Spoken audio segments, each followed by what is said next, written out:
Napoleon is widely regarded as one of the greatest military masterminds of the modern age. Today we will be looking into how his tactics revolutionized modern linear warfare. During his time, especially in the 17th century, the primary ways battles were fought were via linear formations at specific locations and times and only during good weather. Both sides would line up opposing each other and fire single volleys via inaccurate, unrifled muskets, and once close enough to each other, they would unleash a devastating charge with bayonets. Napoleon revolutionized this form of warfare through his use of close infantry support via advanced French artillery, along with the compartmentalization of his troops for faster action, leaving the enemy unable to react in time. In addition to this, Napoleon had perfected the line movements for his infantry, allowing them to perform quick and easy wheeling maneuvers to flank and outmaneuver the enemy. Perhaps his most important revolution was the fact that he taught his army how to live off the land and make advantage of the resources available to them, as opposed to relying on supply lines in order to keep his army mobile. At the time of the Battle of Lodi, Napoleon was the commander of French troops in Italy. His goal, to free the Italians from the Austrian Empire. In doing so, he wanted to command the French troops, and at the Battle of Lodi, he wanted to prove that he was the one who was really in charge. And with this, he did not want the Italian army to be split under the command of two generals. He was in charge, his troops needed to know he was in charge, and he was the only one in charge. So it seems here that they are heavily stockpiled their rear guard right on this bridge to kind of hold our troops from being able to cross this river here. And it looks like the longer we wait, the more reinforcements they'll have from here and here and here. I think that the only option that we have right now is to cross the bridge. And I know it seems crazy, but this artillery, it's inferior to what we have. We've got more of it. I think the goal here will just be to, if we just send our troops in two big bounds across the bridge, they're gonna run, I think, fleeing. We'll have this captured, we'll take out a lot of them.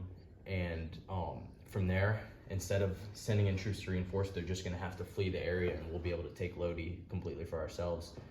From there, we'll kind of establish a perimeter and make sure that we don't get attacked from anywhere else. The Battle of Lodi marks at the time Napoleon's most impressive cry to arms. It shows his ability to both motivate his troops and be in command. Napoleon's tactics here show how he preferred to attack. If he had waited too long, the rear guard on the other side of the bridge would have received deadly reinforcements from the Austrians, thus putting an end to the French advance. Because of this, he rallied his troops to charge across the bridge. He knew their artillery and weaponry was superior to those across the bridge. It also showed the tactic of how he used artillery to provide close infantry support. In Napoleon's account of the battle, he notes that with any hesitation, the advance would have failed. Because of this, he ordered to charge, and in two bounds they crossed the bridge, causing the Austrian forces to flee immediately. In Napoleon's letter to the Directory, he argues that it was impolitic to split the command of the Italian army into two generals, proving his one-man command theory. At the time of the Battle of Austerlitz in 1805, Napoleon was the Emperor of France, and he was continuing his movement eastward, disbanding any forces allying against him at the time. At the Battle of Austerlitz, this was his greatest strategic victory. Okay, so most of our forces are going to be here in the middle. We're going to have a deliberate weak flank on the south. The goal here is to encourage them to flank here, while also taking troops off to encourage that flank. What's gonna happen is while they're flanking and moving, right? Moving their flank, we're gonna take our support and bolster their efforts here to draw guys off of the hill.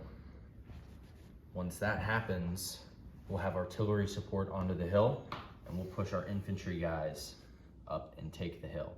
At that point, what's gonna happen is they're going to retreat we'll wheel our cannons up to the top of the hill, and hopefully if they're dumb enough, they'll retreat here onto this frozen lake covered in snow, and we'll sink them on the hill, or down from the hill to the lake. The only thing we have to worry about is they'll have support coming from the north. So if that's the case, we'll have to turn some artillery cannons up here and counteract their support. Their guard is on the other side of this creek. I don't think that we're gonna have too much to worry about. They don't have a lot of people in the rear guard there. So I think the goal here is to force them to flank here. Once they do, we'll take the hill, we'll isolate, take them out, and then all we have is a few troops to the north to handle. At the Battle of Austerlitz, Napoleon was fighting an army superior to his own. Because of this, he followed his guideline of a frontal battle, which is easier to control. Although he preferred to attack, he chose a defensive battle in order to string out the opponent and attack only when opportune. His troops were compartmentalized and ready to attack at a moment's notice. Then, as always, he struck at the core to split the Allied forces in two. This rendered their ability to reinforce each other useless.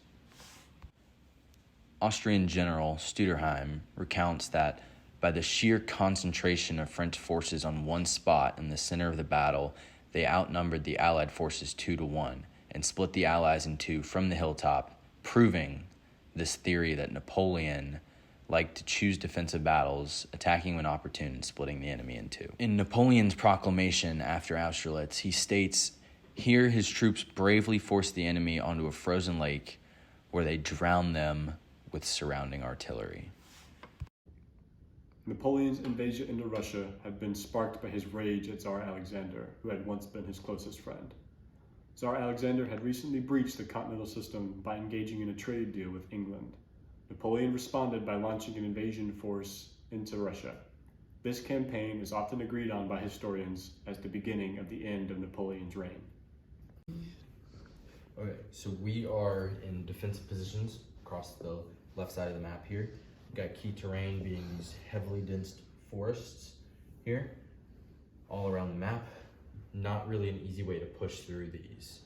We've also got this river here and here, followed by streams across the map. Again, it's gonna really hinder any flanks coming across this river. So our north side should be pretty well secure, as well as our south side, except for this avenue of approach, this road right here. Also, there's a major road right here, leading to where we're trying to capture this objective site. Essentially, what we're gonna do is we will send a frontal assault on the town of Borodino here, moving our troops and our artillery.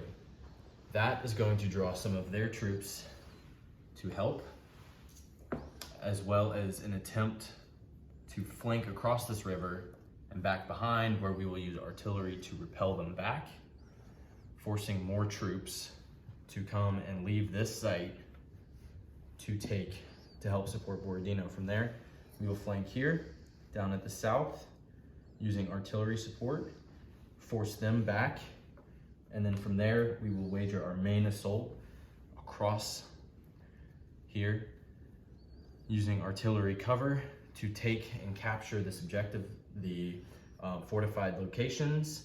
From there, we expect them to flee, where we can set up a temporary defense and move into Moscow. It was in the month of July that we suffered thus from cold and rain and hunger. So many calamities excited in us sad foreboding of the future, and every one began to dread the event of an enterprise, the commencement of which was so disastrous. During the Moscow campaign, Napoleon's teaching of living off the land they occupied backfired. This is because the Russians burned as they fled, preventing the French from having access to any resources. This is shown when Napoleon reaches Moscow, when it is engulfed in flames. His supply lines then are greatly drawn out, and it made it difficult for him to remain in control of his forces, as shown when in the Battle of Borodino, the 14th Regiment proceeds to charge up the hill of the Great Redoubt against orders. And finally, at this time, Europe was beginning to make technological improvements in weaponry that could rival France, nullifying Napoleon's technological advancement in battle. The Battle of Borodino demonstrated Napoleon's willingness to attack. demonstrated by his flanking maneuver to the south, along with his frontal assault from the north. As mentioned, the larger armies led to Napoleon having a difficult time issuing commands further away, causing the advance up the hill against the Great Redoubt. This stalled out his attack and allowed the Russians to stall Napoleon's advance to Moscow longer than he had expected. He had also used artillery not only to push his objectives, but also to protect his flanks as well as natural barriers such as rivers and forests. Returning from exile, Napoleon once again claims the French troops. The foreign powers of Europe, they're now unhappy with this development, and they ally with each other to take a final stand against Napoleon. And this final stand is at Waterloo, and this was a defeat for Napoleon, and it was his last and his most famous defeat. Okay, so starting from here, we're going to move northward. We're going to try and take our troops from here and take this objective over here, this crossroads town. Essentially, if we can do this, wage this frontal assault, we split the Allied forces in two, rendering them unable to cooperate and send each other reinforcements. From there, we'll move up, assuming we take contact here. If we can take contact here, it allows us to be fully engaged on this side, keeping our eyes off of this side. If we do end up taking contact from the right, we'll have troops with artillery here and troops with artillery here. I'm fully expecting this force to be able to move in. This is their rear guard. I do not expect them to be able to get there. So we should be good here. So our focus should be on the left side here. We should be able to leave these guys alone. Move up along this axis line. And then what's gonna happen is we'll assault across, basically taking out their force. At the Battle of Waterloo, Napoleon chose a frontal assault. This is because he needed to split the Allied forces in two. He knew he was greatly outnumbered by the Prussians and the British, and the only way for him to succeed would be to separate the forces and conquer one at a time. So he sent troops to take the midpoint, and when he joined them, the battle commenced. As one of Napoleon's aides noted, the day before the battle, Napoleon spent on the hilltop observing the battlefield and created very detail-oriented plans, proving even at the end Napoleon valued strategy and outsmarting the opponent due to enemy advancements in military technology and movement techniques. Napoleon's enemies were able to stall him with artillery fire and receive deadly reinforcements at incredible speed, forcing Napoleon's troops into defeat. In conclusion, Napoleon was not somebody who just threw away tactics. He did not just throw large amounts of people at warfare resulting in mass casualties. In fact, the tactics were always there, and they never really improved or regressed. Throughout his time as a commander, some things never changed. For example, Napoleon's principle of using natural barriers to limit his enemy's movements, to wage frontal battles because they are easier to control, to have as many troops as necessary at the front to defeat the opponent and enough troops in the reserve for a flank, and to use superior artillery to support infantry and cavalry elements. These principles never changed. It's seen in his strategy from Lodi in 1796 to Waterloo in 1815. What did change were the opponents that he fought. They were the ones that did advance in warfare. He fought larger opponents who were more capable of battle, and because of this, Napoleon's tactics required more men to the front and less for the reserve. He tried to split opposing forces and originally succeeded at Austerlitz, but this was seen as a great failure at Waterloo. Today, Napoleonic warfare still holds water, as modern-day forces use flanking and only utilize the manpower necessary to neutralize enemy forces. So although Napoleon was defeated by those who caught up to him, his long-standing military geniusness still influences soldiers today.